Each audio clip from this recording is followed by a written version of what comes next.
Greetings, everyone, and welcome to our Canyon Archaeological Center webinar series. I am John Jihadi. I'm of the Pueblos of Laguna and Zuni in New Mexico, and I'm your moderator for today's webinar. I'm one of the educators of Canyon's education team. Welcome to all of you who are joining us today. As usual, we have an intriguing and interesting topic to present to you today and invite you to join us later on with your comments and questions. But before we begin with our distinguished guest presenter, we want to begin with Crow Canyon's acknowledgement. Crow Canyon Archaeological Center acknowledges the Pueblo, Ute, Paiute, Dene, Hickory Apache peoples on whose ancestral lands the Crow Canyon campus sits. Our work would not be possible without the indigenous peoples of the past, present, and future. We respectfully recognize and honor the ancestral and descendant indigenous communities for their contributions for all humankind. We are grateful for all indigenous people and support the preservation and protection of cultural traditions, ancestral connections, and sacred lands. So thank you very much to all of our partners.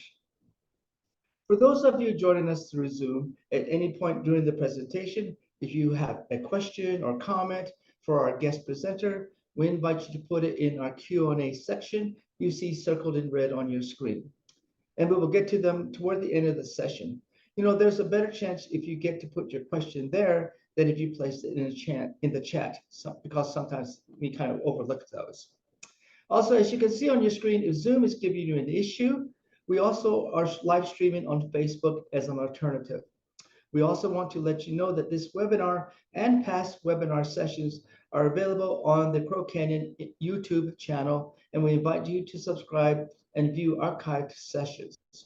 You can access the YouTube link on our website at crowcanyon.org. As usual, our Crow Canyon webinar series has a lineup of upcoming interesting and history-centered sessions scheduled later on this week and next month.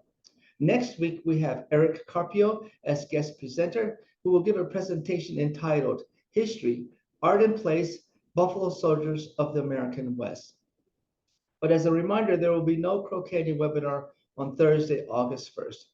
However, the following week, August 8th, Thursday, in collaboration with the Four Corners Lecture Series, it will be my honor to present to you a presentation entitled Autonomy, Core Elements of the 1680 Pueblo Revolt. And so we invite you to join us, tune in, or log in with our upcoming Crow Canyon webinar series. As always, we want to thank all of the generous donations that allow Crow Canyon to provide those free webinars to the public. We are grateful to all who contribute to what our webinar series provides. To fulfill Crow Canyon's efforts to preserve and protect, we want to provide you an update of Crow Canyon's College Field School mission. Participants of this session of the field school, working with our field staff, have recovered a relatively intact datable roof beam from the Haney site, which will help better understand the site's earlier occupation component of the West Great House. For those not knowledgeable of the Haney site, it is a late Pueblo II, Pueblo III site northwest of the community of Cortez, Colorado. Well-preserved pieces of wood from ancestral sites, such as this particular artifact, enable dendrochronological evaluation, matching the growth rings to already established regional chronology, and determine the time frame of when the tree was used by the inhabitants of this site. Science helps us to have an inkling into the ancestral peoples of the Four Corners region. Cartography, also known as the science of map making, has oftentimes been portrayed as a European invention. However, as one New Mexico historian has written of the Pueblo peoples, they had boundaries marked by shrines, petroglyphs, and other rock art, and they knew how to mark and identify their homelands.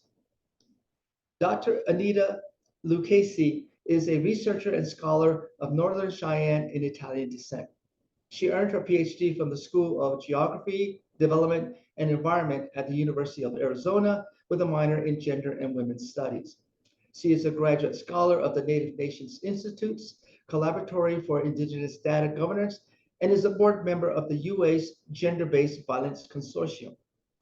Dr. Lucchesi is founder and serves as the Director of Research and Outreach of Sovereign Bodies Institute, a nonprofit research center dedicated to gender and sexual violence against Indigenous peoples. The Institute is located in Montana and works in collaboration with Indigenous communities of the Western Hemisphere.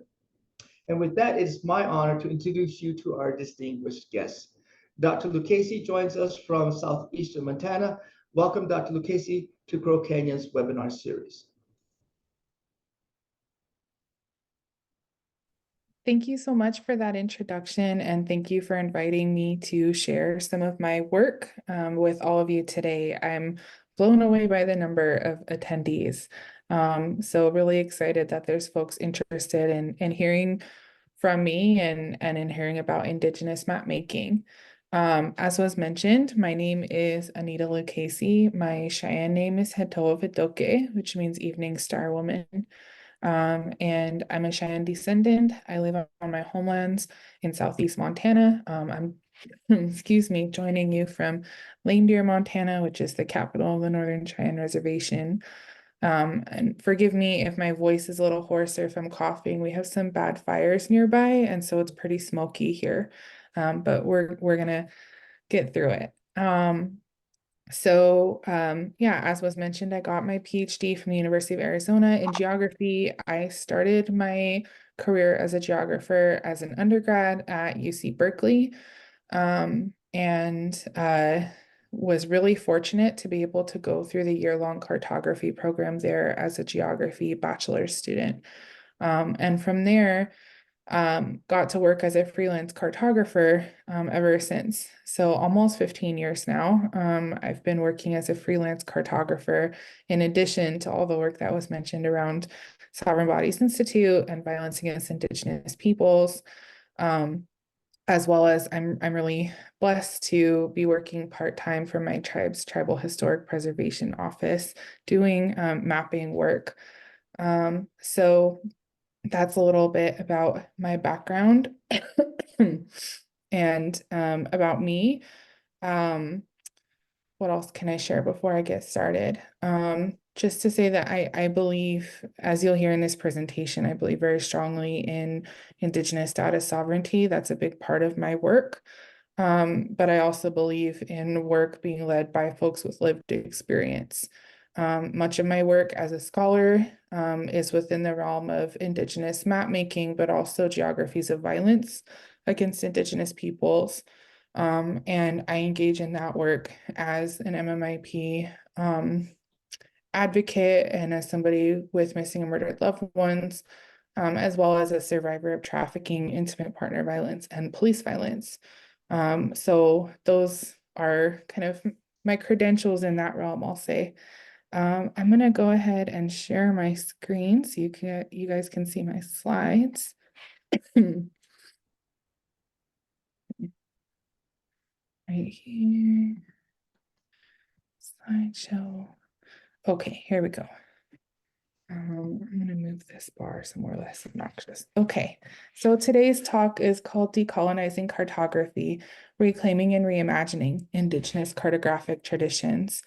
And I want to say that the bulk of this presentation is adapted from an article that I published in the American Indian Culture and Research Journal in 2018 titled Indians Don't Make Maps. And I'll tell you why that was the title in this presentation, but also builds on, excuse me, that lived experience of being a freelance cartographer and now having gotten to experience a lot of rich opportunities around map making in Indigenous communities, whether that's as a cartographer supporting communities in making their own maps, as a violence advocate, mapping violence in our communities, and now in my role learning and working at my tribe's TIPO office. So I want to start with kind of the obvious, which is cartography and where things have gone wrong when it comes to Indigenous peoples. And I'm sure I'm kind of preaching to the choir a little bit with this, but I do think it needs to be said because it is kind of the background of where we're starting from. So As we all know, cartography and maps have been actively utilized in colonial genocide, land dispossession, forced removal, creation of reservations, which in their early days were concentration camps, and the apartheid system that the US and other similar nations invested in when it came to Indigenous people. None of that would have been possible without maps, right? So maps have been the facilitators of some truly horrendous and extraordinary violence. And I know that, like, I always kind of, I'm never sure how much to get into the details of that, because I think we all know, and yet you don't really know until you start experiencing it in a more lived way. And of course, all Indigenous people have in some way or another. But you know, the fact that's like weighing on my heart that I want to share, just as an example, is um, part of my part of my work has been reviewing old historical sources and academic articles about my tribe and our history. And for those that don't know, our tribe is based in Southeast Montana, but our homelands are quite extensive and stretch from Alberta over to Quebec, down through the Great Lakes and down into North Texas and a little chunk of northern New Mexico, and then all the way back up here to Montana and Alberta. That was our traditional kind of area that we roamed as a nomadic people. So our lands are quite extensive, and the history is, of course, also quite extensive. But we were removed from Montana to Oklahoma by the US government during the course of colonial genocide. And there was a map that I came across a few weeks ago that has just been kind of burned in my brain ever since. And it was a map of the concentration camps in Oklahoma, and specifically where they were forcing Cheyenne people to camp. And the article was looking at how it created a perfect storm for disease and mass death. They lost 219 children in the span of a few months, approximately 2 per day for 153 days. I can't imagine living in a small camp, a very tight-knit community, and hoping that's not your kid or your niece or nephew, and waking up every day trying to, you know, hoping it's not anybody, but waiting to find out which two kids are going to die that day for 153 days. But the map was explaining why that was happening. Part of it was the government intentionally forced them to camp in very mosquito-heavy areas alongside the river, that led to diseases like malaria really ripping through the community. And then some of it was kind of the somatic effects of trauma on a body, and especially for children and childbearing women. And then the more children they lost, the more children they tried to have. And the more children they tried to have, the more they lost. And then the more women they lost due to unhealthy pregnancies and, you know, really weak bodies. So it just kind of became a self-perpetuating cycle of death among our people during that time. And it makes sense why they left and fought to come back here to Montana, that was their experience. But that is the horror that maps have done. They looked at the map and decided this is where we're going to put Cheyenne people, knowing it was a high mosquito area and people were going to die. So that's the reality of colonial uses of maps. And of course, now today they're used for all sorts of things in terms of the Department of Interior and Bureau of Indian Affairs kind of governance of tribal lands. Maps have also been used to justify centuries of academic exploitation of Indigenous people and scientific racism. So, for example,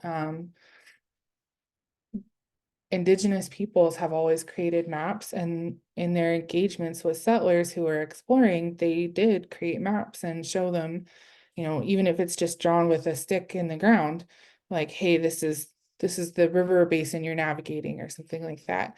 And they weren't settlers basically looked at those and said, well, they're primitive, they're not drawn to scale, there's nothing scientific about them in the way that Western maps are scientific. So Native people just don't have spatial awareness the way Europeans do. And that was a way to justify that kind of ongoing scientific racism, that Native people were just backwards, primitive, less intelligent, less human. So yet another way that maps have been used to enact violence. You'll see some quotes throughout this presentation. They're all mine from that article, Indians Don't Make Maps unless otherwise specified. So this is a quote from the beginning of the paper, saying, you know, Indigenous mapping traditions were not included in any textbook assignment or lecture. I'm very fortunate in that I went to one of the best cartography programs, I think, in the whole world. I had an incredible teacher, an incredible mentor, Darren Jensen. And he was very social justice minded, very equality minded, and encouraged us to make maps that were useful to our communities to promote community well-being or social justice issues that were relevant or important to us. And he went out of his way to teach us about some of the existing racism in geography curricula. So it's no fault of his own that Indigenous peoples were not represented. I think he went above and beyond what other teachers do and what other curriculums offer, in terms of engaging with imperialism or racism in cartography. That said, I think there's just generations of, because of that scientific racism, saying, well, Indians don't make maps.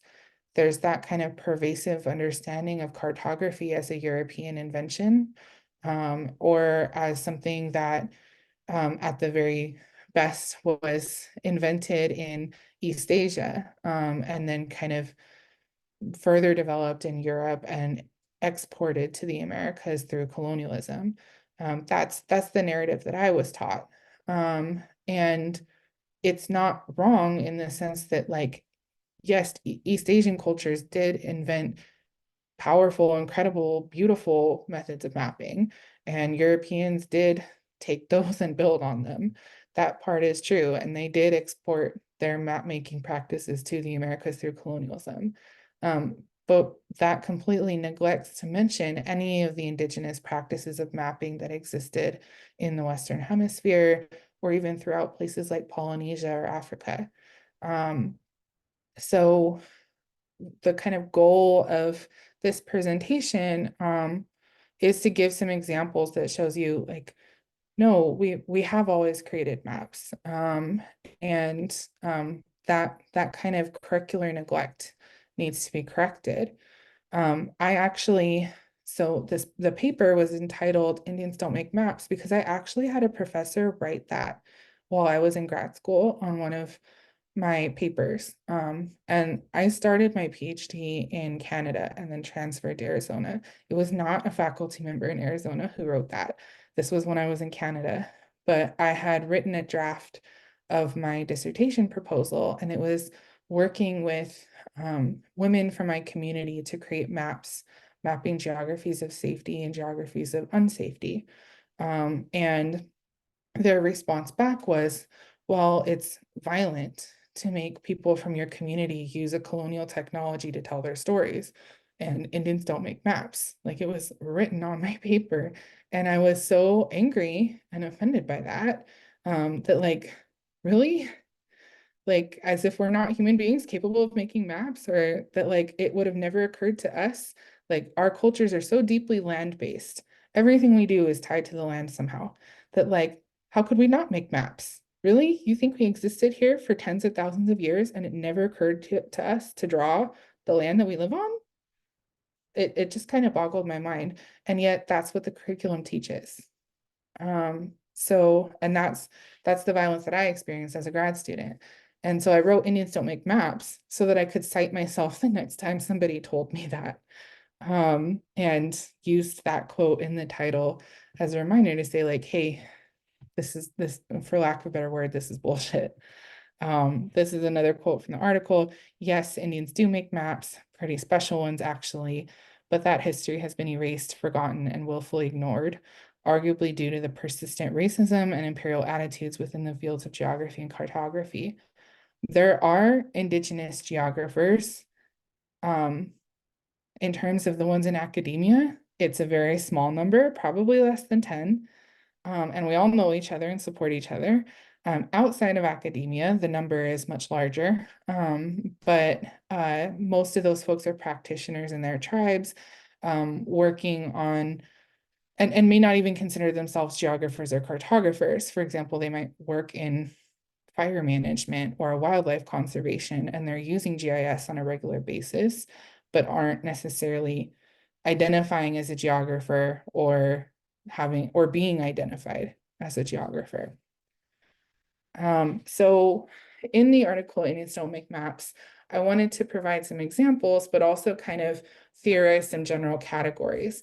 And the idea for that is that we have our own intellectual history. And that's what that article was really trying to kind of reclaim and imagine. Just in the same way that Europeans or East Asian cultures have their own intellectual histories when it comes to spatial data and cartography, we have that too as Indigenous peoples. And it's time that it's formally documented and honored in a way that's respectful. And so that's the goal of the article and kind of what I'm sharing here. So that first category is ancestral mapping. So I wrote, similar to songs, dances, and ceremonies, these maps remind us of our contractual responsibilities to the land and show us how our ancestors meant for us to engage with it. So these are forms of map making that are deeply rooted in our cultural practices and in our connection to the land, and something that's ancestral that in many cases is pre-colonial, but may still exist or persist today. So the two examples on this slide, the man in the top photo is a really famous Polynesian cartographer named Mau Pialug. And he was from a small island called, I think it's pronounced Satawal. I'm sorry if I messed that up. But he's credited for preserving and kind of revitalizing traditional Polynesian wayfaring. And much of the continued wayfaring that exists today comes from the work that he did to teach and mentor other folks how to engage in that wayfaring as well. And so he taught his students how to find their way across the Pacific Ocean, how to create charts and maps in their traditional style that are legible and make sense for them and the oceans they're navigating. That is a form of ancestral mapping. And to me, kind of ends the debate on whether Indigenous people have ever been map makers. How could Indigenous people traverse the Pacific Ocean without a chart or a map? Mau's work is a beautiful example of that. The photo underneath that is the Shoshone Map Rock, which is in Idaho. And it's a preserved historic site with art petroglyphs that map out the valley beneath it, and is literally called the Map Rock. So I think it's a really beautiful example of petroglyphs as a form of map making. This third example, I apologize, the photo's a little blurry. This kind of got some attention in the last few years and has been the subject of some debate. They're hand-carved wooden maps created by an Inuit man named Kunit. And some people said, yes, they're definitely maps. Others have said they're not a map, they're a storytelling device, which all maps are storytelling devices. Others have said, well, this is the only example of these kinds of things, so this was just something this one guy did and not emblematic of Inuit culture. And I guess my response to that would be, yeah, all maps are storytelling devices. Google Maps is a storytelling device. It tells you stories and information about the land around you. And even if there's only one Inuit man that ever created these, it doesn't make them less Inuit or less innovative or less of a map. I think they're genius. They're lightweight, they're small, they'll float if you drop them in the water as you're navigating the coastline. And if that's his method for recounting the shape of the coastline and telling stories of what he's experienced in those travels, yeah, that's a map and it's powerful and really freaking smart. So again, these are all examples of what I would classify as ancestral mapping. It doesn't necessarily need to be a formalized practice that a minimum number of people have engaged in. It doesn't need to be something that looks like what European people define as a map. These are all maps. They're very different, but they're all maps created by Indigenous ancestors that show really unique relationships to land and to the beings on that land. The next category is what I call anti-colonial mapping. And as I wrote in the article, I'm looking at that as Indigenous folks kind of using mapping as a way to resist colonization or resist Indigenous dispossession. And so, in this quote, grappling with representing their homelands and peoples while they were constantly being violated, stolen, and destroyed, faced with having to reconcile the representational practices they knew while surrounded by an entirely new context. These cartographers were drawing maps in hopes of guiding their people home to their lands and culture. And the one example that I have in the article that I don't have on these slides, that I think in some ways is the best example. It's just in a book that I have in storage and I wasn't able to pull it out for this slides or this presentation. There's a Yurok woman named Lucy Thompson who wrote a book about Yurok culture because she was surviving the genocide of the late 1800s and was so deeply concerned that her people were all going to go extinct that she wanted to document their history and their culture while she still knew it, and so that it could live on, even if genocide, fully took place. And so the book is really a powerful historical document and representation of Yurok culture, but also of, representative of what was going on in that area at the time in Northwestern California. And Lucy drew a map of the Klamath River and various ceremonial sites on that river, old village sites, and many of those village sites, nowadays are a spot in the wilderness and aren't inhabited in the way that they were when Lucy knew them.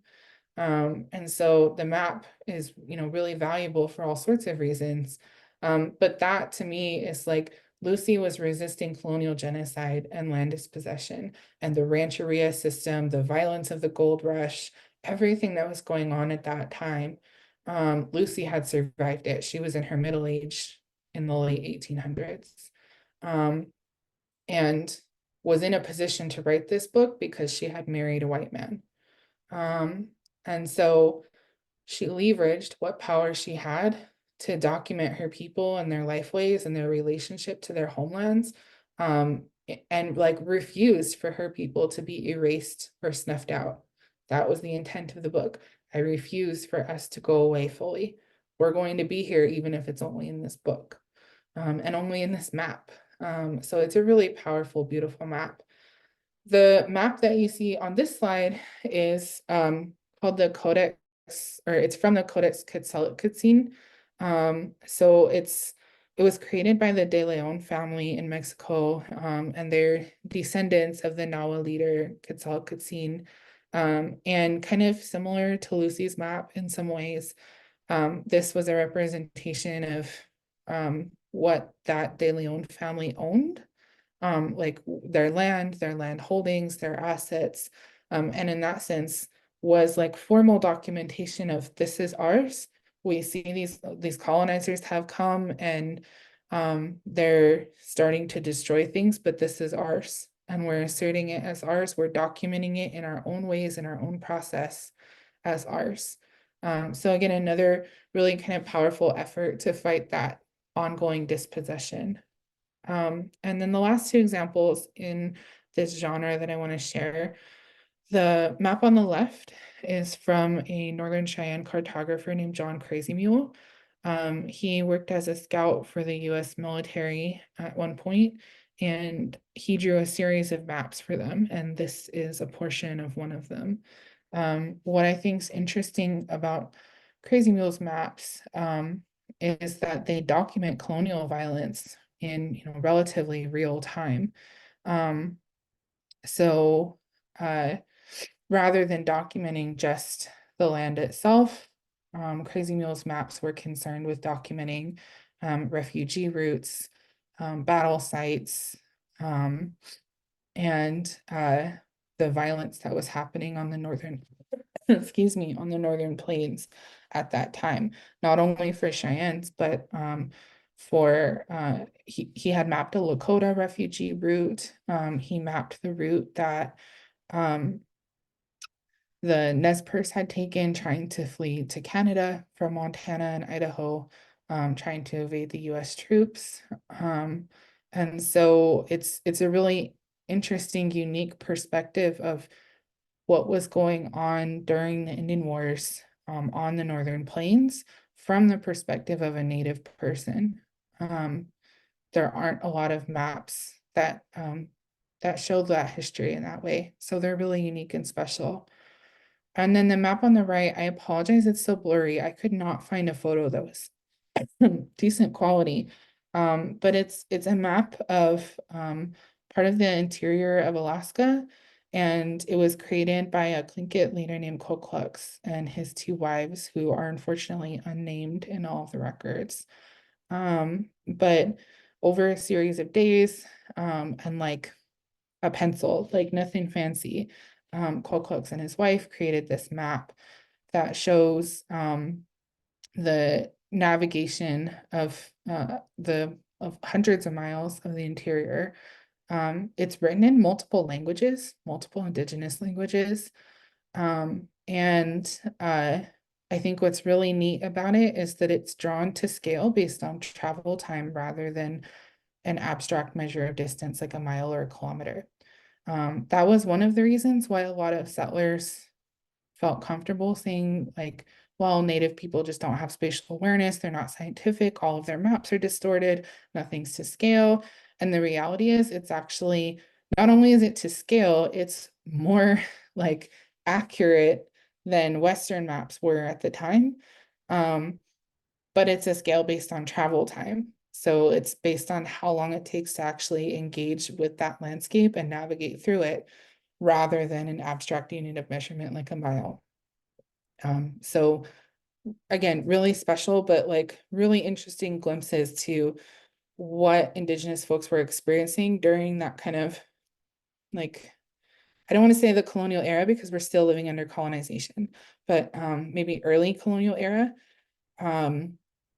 And how they were using maps to refuse settler narratives on dispossession and genocide. And then the last category is decolonial mapping. And I apologize I used such a big quote, but it's my favorite section of the paper. And and this is my favorite form of mapping. This is where I see most of my work falling into. I think I've done a little bit of anti-colonial mapping in helping tribes fight like extractive industries on their homelands, but the majority of what I do is decolonial mapping as I would define it. So I'll just read this quote out. Not everything has to be about colonialism. These maps are not about fighting violence, but concerned with moving beyond it. We survive by any means necessary. We survive on our own terms. We survive using any technology or materials. We are grounded in ancestral knowledge and unapologetically Indigenous without holding ourselves to anyone's standards on what is traditional enough, modern enough, Indian enough, educated enough, or scientific enough. We Indigenous people and the decolonial maps we create are not the clashing of two worlds of opposites. We are whole beings traversing the spaces between and through disparate realities that are layered over shared geography. Decolonial mapping is liberatory in its freedom from norms or standards. Colonialism may be one of the realities we navigate, but it does not define the type of stories we tell or how we draw them. And the inspiration for thinking about this as a genre was really my own experience of people telling me constantly, as a Native cartographer, I get told, like, or asked, what is the tension between you trying to do, work as an Indigenous person rooted in sovereignty or self-determination, and then using a technology that wasn't invented by our people or that has been used for colonial violence. And I reject that fully. Because again, maps were not invented by colonizers. They weren't. Some forms of mapping were, but not the concept of maps. And beyond that, the tool itself isn't, maps aren't inherently colonial. It's how you use them, how you approach them, what your relationships to the land and the beings on that land are, and how you choose to represent that on a map. Like, that's what determines if a map is colonial or not. And so I didn't want my work to exist solely in comparison to colonialism or solely in comparison to settler maps or positioned as an appropriation of colonial technology, because I don't think it is. I want the freedom to exist as an Indigenous person making maps that make sense to me and my community. That's it. I don't think Indigenous map making or even Indigenous science in general needs to be compared to Western science or Western map making. I think it can stand on its own 2 feet just fine. And that's part of the point of the paper and of this presentation, that we have our own intellectual history and our own scientific methods and interventions that don't need to be compared to anything, because Western science or Western cartography is not the bar that we all have to live up to or measure to. It is one subgenre of a massive field of really exciting methods and forms of map making. So I wanted to explicitly name a genre of Indigenous map making that I think does justice to that and is not positioned in its relationship to colonialism. Also, I think more broadly, like Indigenous people's history and our cultures get placed in this kind of binary of pre and post colonial. And initially, when I had sat down to write the paper, that was kind of what came to my mind. And I thought, like, no, I just don't want to exist in relationship to colonialism. That's not my future. That's not my grandkids' future. And so wanted to create a genre that gave space to do that. So I have some examples of maps that I've created to show you what that looks like. This is a map I made early in the pandemic. And essentially what I did was I pulled out like all the different places where I had sent a text or an email to someone that week, because I was trying to stress, like, what does connection look like while we're in the middle of a pandemic and quarantining? What does connection look like as an Indigenous person? So at the time I was living in Northwestern California, and you can see a variety of Indigenous place names throughout the map. These are all the places that I texted or emailed that week to show just how interconnected the Indigenous world really is. And what a map of the Indigenous world might look like with a variety of Indigenous language place names.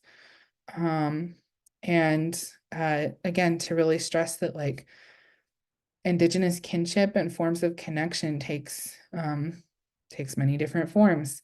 And we don't exist solely in the offline world. The Indigenous world has a huge virtual presence and creates massive webs of connection and kinship.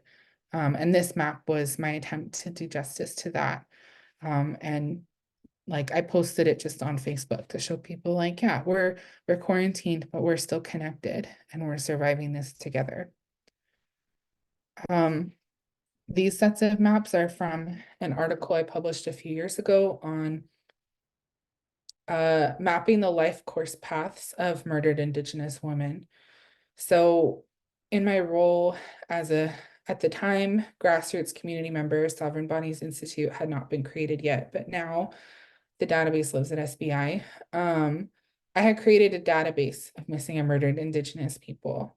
And so I picked a random week of the year, selected all the cases in the database from that week, and tried to create some try to map out the life courses of those women to see if there was a way to like kind of make more meaning of their stories through that mapping process. And to show that like the initial cases on this map are in the 1960s and then again in 2017. So two different cities, Thunder Bay and Montreal, two very different time periods, 1960s and 2017. And yet many of the stories are the same, and the way that we map those stories out geographically can tell us about geographies of violence that Indigenous people are being forced, and women in particular, being forced to navigate. So the background of these maps are photos of murdered Indigenous women from those two cities. And you can see their life paths being mapped out on both of these with the corresponding numbers, kind of drawing attention to the geographies of violence they're navigating. So for example, in the 2017 Montreal murders, one of them was an Inuit woman who was sent to Montreal for medical care because the Canadian government does not provide medical care in her community. And they placed her in an area where they know Inuit women are likely to be trafficked and to be victims of violence, to the point where they actually hand them brochures when they get off the plane saying, hey, this Cabot Square is not safe.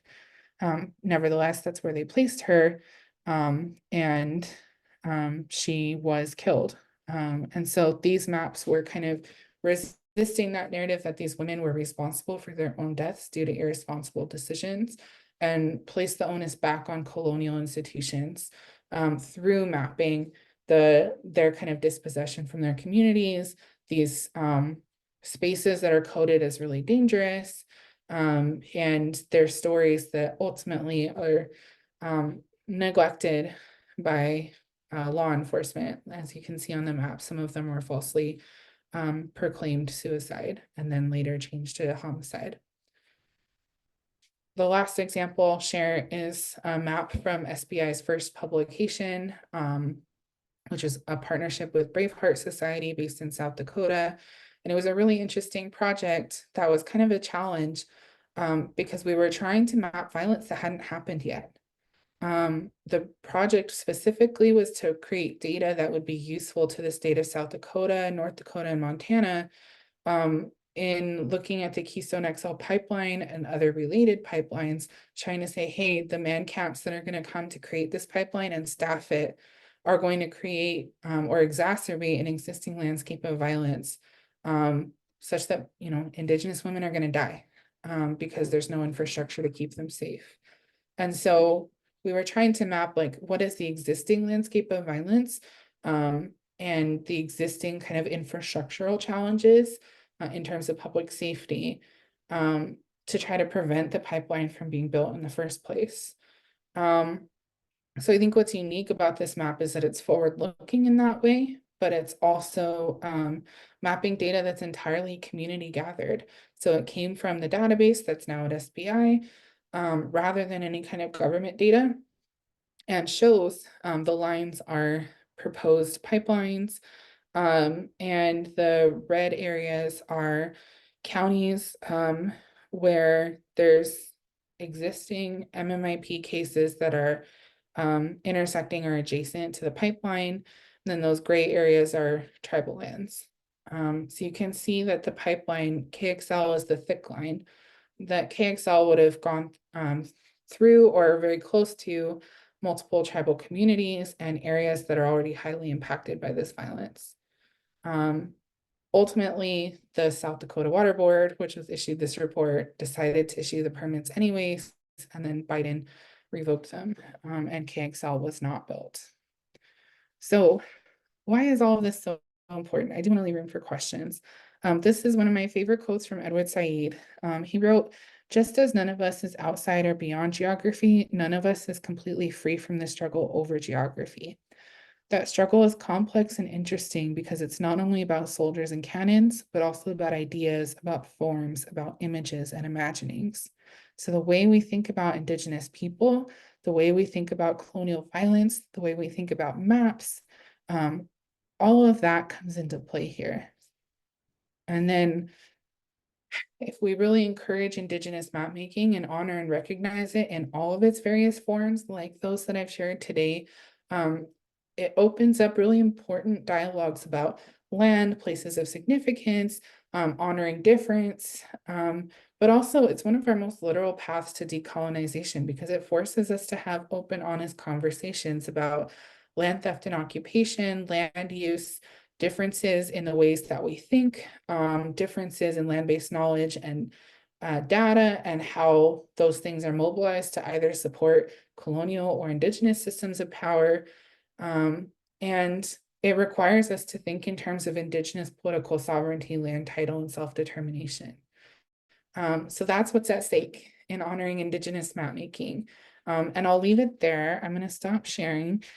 And I'm happy to answer any questions folks might have. Well, thank you very much.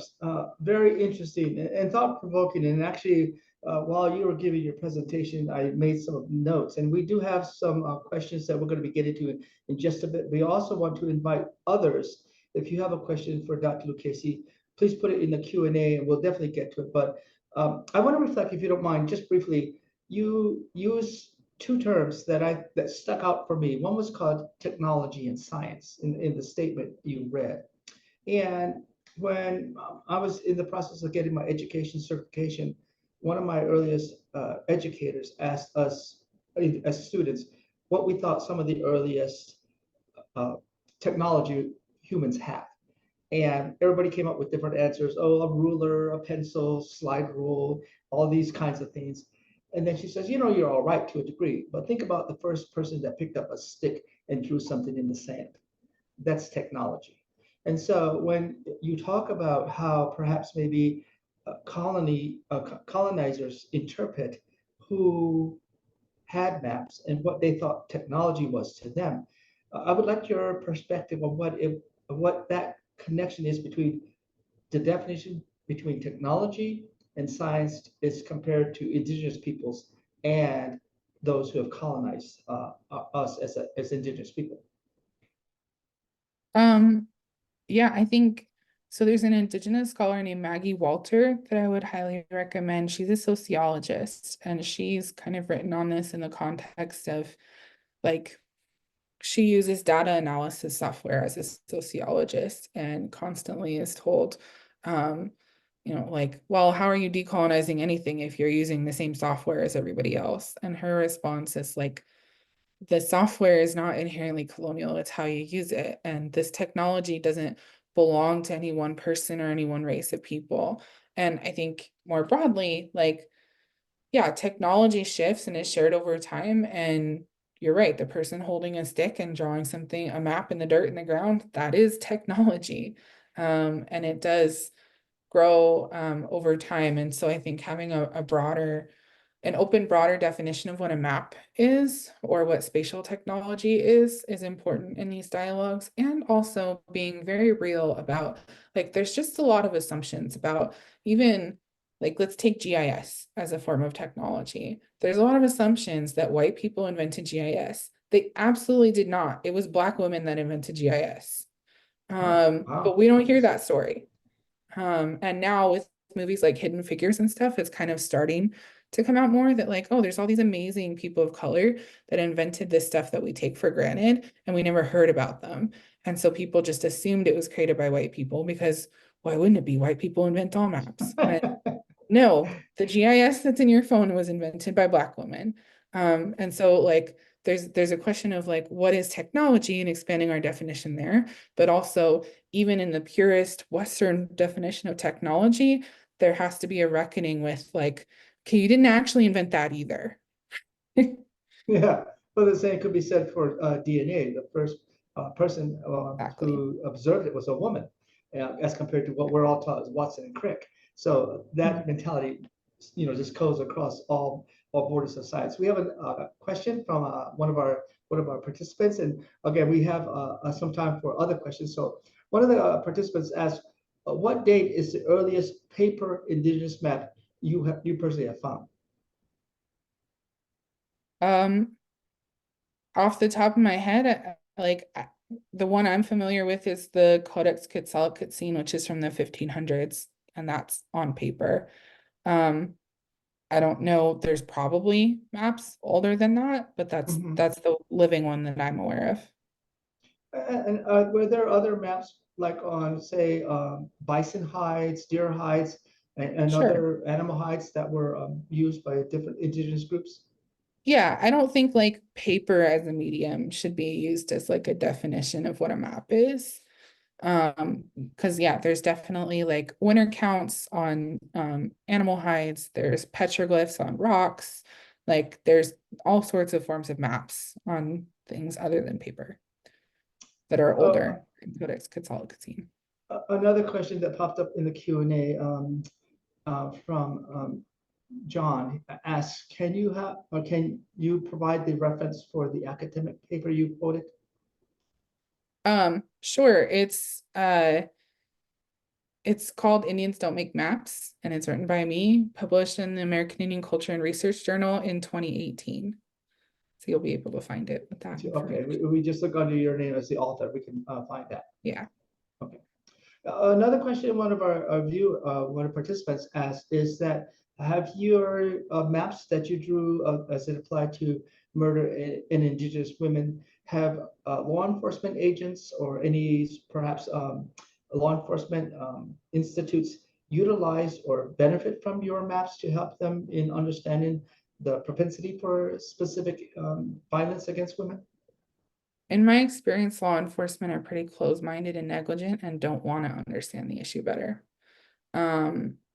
We have had requests for the data itself, not maps, but the data, like in its raw form, from the FBI and the Canadian RCMP. And we've told them no several times, because the families asked us to tell them no. They didn't trust those agencies with their data and their stories. And because we were all worried that, the US government has never published a number of how many cases are in their jurisdiction, even just in federal jurisdiction. And so if we provide them with that raw data, are they going to fix all of the holes in their data before we have a chance to find them and fix systems in a bigger sense? And then also, like, I actually wrote another paper on the dangers of trusting GIS and map, like the dangers of using maps and specifically GIS as like a truth divining tool for understanding colonial violence. Because as you saw in those maps of those women's life stories, the data is so unique and granular. And if you don't know it extremely well, you're not going to be able to interpret it responsibly. And GIS is not capable of that. Okay, perhaps I see that. Another question pops up on our Q&As. It says, what suggestions do you have in perhaps maybe changing or perhaps adapting traditional high school geography, a curriculum to include Indigenous perspectives? Bring Indigenous map makers into your classroom. Um, Yeah, without saying it Yeah, right. teach your students Indigenous place names that are local to their area. Stop using Mercator maps. That's what's used primarily in public education curricula. And the Mercator projection, which is for like a global map, it's the map everyone's familiar that's like hangs up in classrooms that shows the globe. Every map has distortion because you're putting a 3D image or a 3D object into a 2D representation. So there's kind of freedom in like you get to choose where the distortion is. And that's when it comes to like what projection you want to use.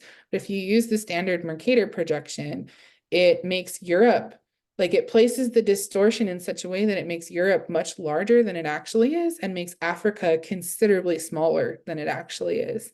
So when you look at other projections, it's like, oh wow, Africa is way bigger than I thought it was.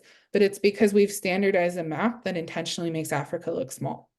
And so I know that like doesn't directly speak to the question about Indigenous place names or geographies, but if we're talking globally Indigenous, like, yeah, stop using projections that are racist. Start showing them more accurate maps of the world and be intentional about showing them, or at least pointing that distortion out and showing them that maps are subjective. I think most of us get taught that maps are like this super technical, objective truth, and they're absolutely not. Does that distortion compensate for the curvature of the earth? Is that just what that distortion comes from? Yeah, I mean, if you think of it in terms of like if you had an orange peel in your hand and try to like lay it flat on a piece of paper, in order to do that, you'd have to cut it in kind of like shapes like this. And even still, you'd have to smush it flat because it's not going to lay flat perfectly. So that's where that distortion comes from. We That's live on a sphere, trying to put it on a flat piece of paper is never going to be perfect. an excellent response. Another question says, do you have any advice for archaeologists working within cultural resource management areas when it comes to mapping pre-contact sites? What typically base or the boundaries by artifacts and structures and so forth are helpful in helping someone who's working in this particular area? I just wouldn't map anything Indigenous without involving Indigenous people and leadership in the project. I think it's that simple. And especially if you're dealing with a pre-contact site or any kind of protected site like that, you should be working with the Tribal Historic Preservation Office that, or offices if it involves multiple tribes, but that corresponds to the tribe that that site belongs to. And they would have more information on how to map it appropriately. But I would also encourage, like, I think GIS has helpful uses in certain contexts, but especially when it comes to mapping details of Indigenous historical or cultural sites. Hand-drawn is always better. I like even my friend works for National Geographic making maps. They make it in GIS and then she redraws it by hand in Adobe Illustrator because that's National Geographic standard.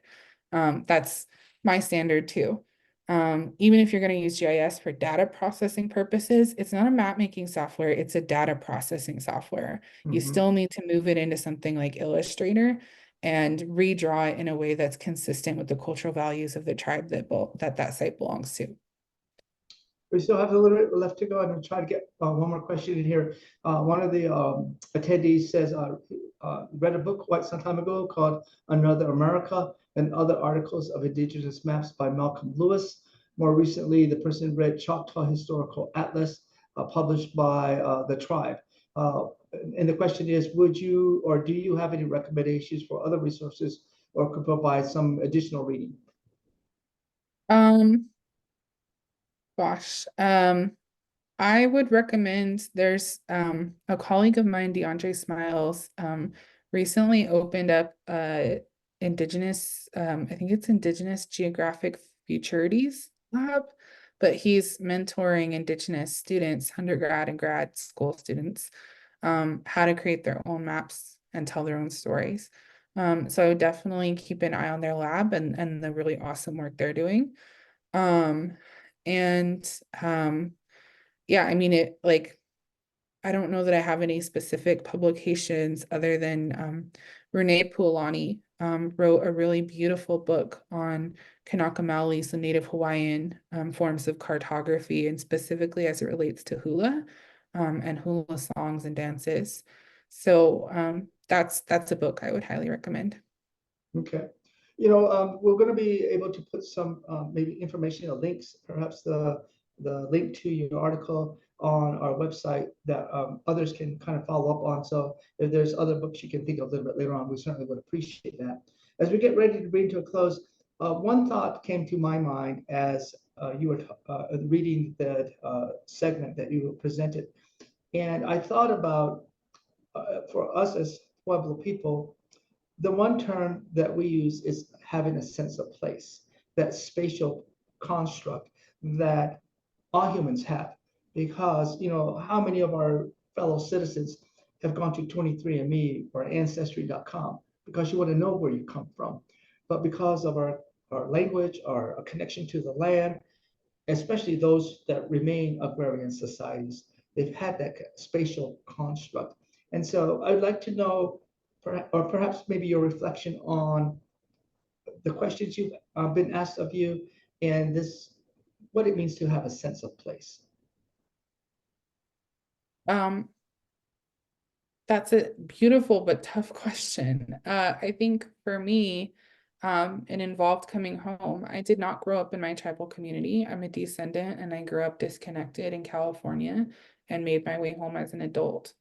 And primarily through being of service to my community, and earning trust and a place among my people that way. And so a sense of place, a sense of home, for me is those relationships and being of service.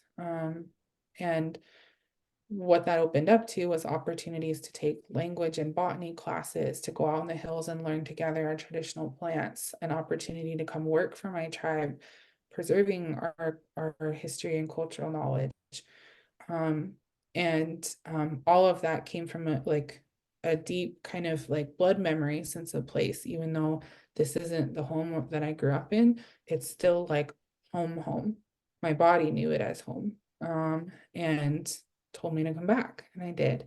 And it made all of my work stronger, and made me stronger as a person.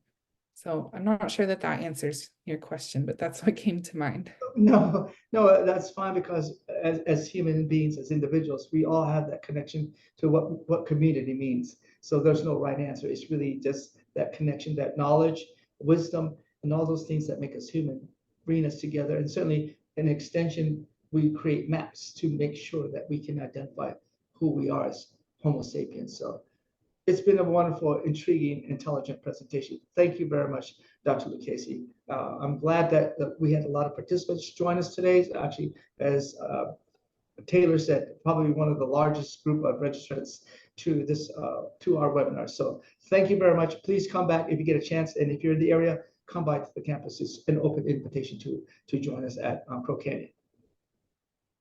I love that. Thank you so much. And thank you to everyone who came and listened today. I really appreciate the thoughtful questions and engagement.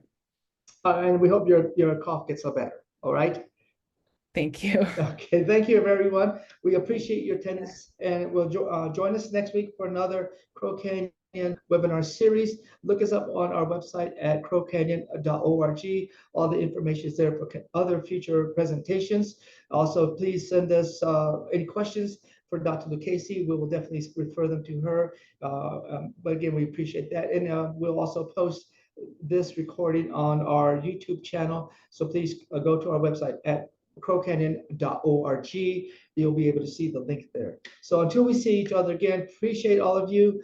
Take care, be safe, and enjoy the rest of the week. And thank you all who participate and contribute to what Crow Canyon does.